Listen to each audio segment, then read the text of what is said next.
Assalamualaikum warahmatullahi wabarakatuh. Perkenalkan, nama saya Alif Rafi Muhaimin, perwakilan dari kelompok 3. Nah, pada kesempatan ini kita akan menjelaskan terkait water level control pada simulasi Proteus dan pada simulasi Tinkercad. Nah, untuk terlebih dahulu kita akan menjelaskan pada simulasi Proteus. Nah, untuk sebelum memulai pembahasan simulasi, teman-teman pada tahu nggak water level control itu apa sih? Nah, water level control itu merupakan rangkaian kontrol level air yang bisa dikatakan salah satu aplikasi dari rangkaian konvensional pada tenaga listrik yang digunakan untuk menaktifkan dan menonaktifkan pompa motor sesuai dengan kendali water levelnya. Nah, ketika kondisi water levelnya itu memenuhi sensor bawah aktif dan sensor atas aktif, maka pompa motor akan mati. Karena kan kondisinya itu sudah diidentifikasi tandon penuh gitu. Maka pompa motor akan mati. Nah, ketika belum memenuhi kondisi sensor bawah aktif dan sensor atas aktif, maka pompa motor akan terus menyala gitu. Karena tandon diidentifikasi kosong gitu, belum penuh kan. Nah, seperti itu.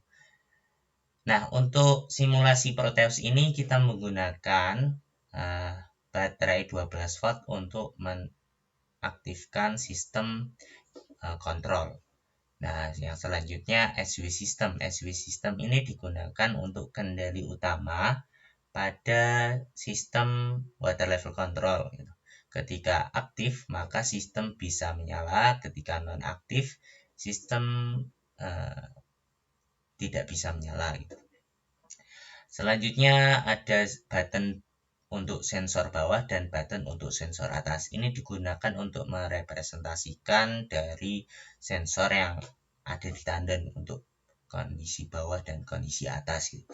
Selanjutnya ada resistor. Ini berfungsi untuk men-trigger transistor, yang kita tahu bahwa transistor akan ter-trigger ketika kaki basis terkena arus kan. Nah, seperti itu.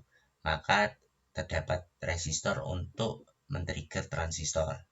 Nah, selanjutnya ada transistor NPN dan PNP. Ini digunakan untuk penyaklaran pengendalian gitu kan. Untuk memenuhi kondisi yang kita inginkan gitu. Nah, ini disusun seperti ini. Nah, selanjutnya ada komponen relay. Komponen relay ini digunakan untuk mengaktifkan dan menonaktifkan sumber untuk mengaktifkan pompa motor. Nah, ini dikontrol oleh water level yang ada di sini. Nah, ketika yang tadi pokoknya ketika kondisinya memenuhi semua, dia akan aktif. Kalau belum memenuhi, dia akan nonaktif gitu.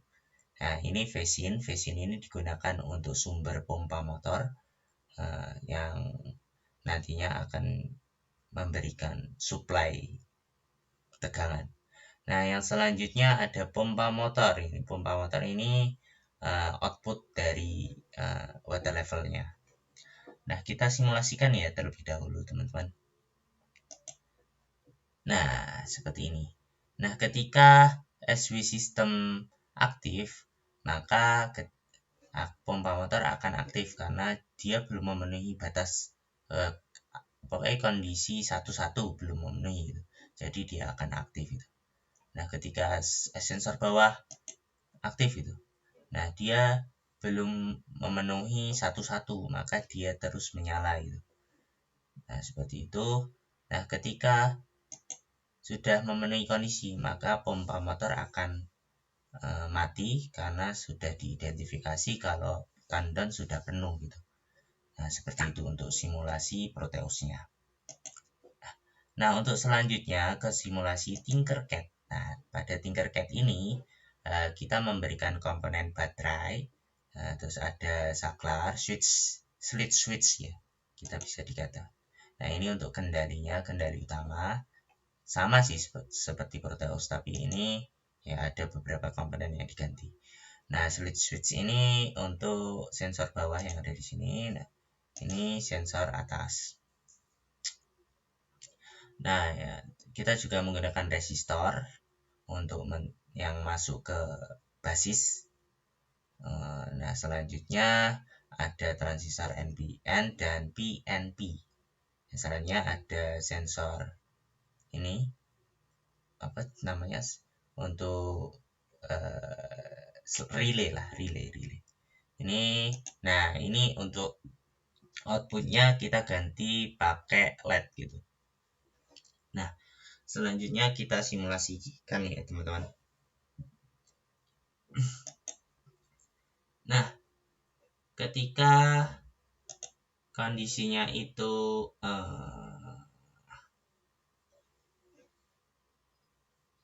ketika kondisinya itu switch kendali utama aktif dan dia nonaktif, maka dia akan menyala untuk mengindikator kalau ini menyala terus. Nah, ketika sensor bawah aktif ya,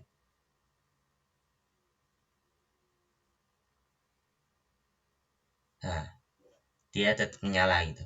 Nah, seperti itu, tetap nyala gitu, dan nyala. Nah, ketika sensor bawah dan sensor atas aktif, nah maka dia akan nonaktif gitu teman-teman. Seperti itu teman-teman. Ya, kurang lebihnya mohon maaf. Akhirul kalam, wassalamualaikum warahmatullahi wabarakatuh.